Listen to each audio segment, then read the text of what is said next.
آقا علیہ الصلوۃ والسلام نے ارشاد فرمایا اذا مات الانسان انقطع عنہ عملہ الا من ثلاثۃ، کہ جب انسان اس دنیا سے چلا جاتا ہے، فوت ہو جاتا ہے، تو اس کا جو اعمال کا سلسلہ ہے یہ ختم ہو جاتا ہے۔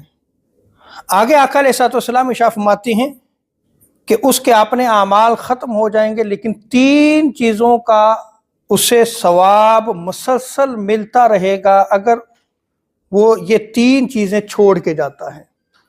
اور وہ کون کون سی ہیں؟ آقا علیہ الصلوۃ والسلام نے ارشاد فرمایا الا من صدقۃ جاریۃ، پہلی چیز صدقہ جاریہ، دوسری چیز آقا علیہ الصلوۃ والسلام نے ارشاد فرمایا او علم ینتفع بہ، اور ایسا علم کہ جس سے فائدہ اٹھایا جائے، یعنی علم نافع اگر آپ آگے پہنچاتے ہیں تو یہ کیا ہے؟ آپ کے لیے صدقہ جاریہ بن جاتا ہے۔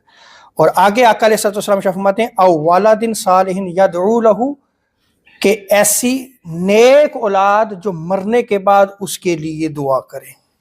اگر آپ اپنی اولاد کو دنیا میں رہتے ہوئے یہ سکھائیں کہ بیٹا جو یہاں سے چلے گئے ہیں، فوت ہو گئے ہیں، آئیں مل کے ہاتھ اٹھائیں ان کے لیے دعا کریں، تو اگر آپ اپنی اولاد کو یہ عمل سکھا دیتے ہیں تو جب آپ اس دنیا سے چلے جائیں تو وہ آپ کے لیے دعا کرے گی، سلسلہ وہ جاری ہو گیا۔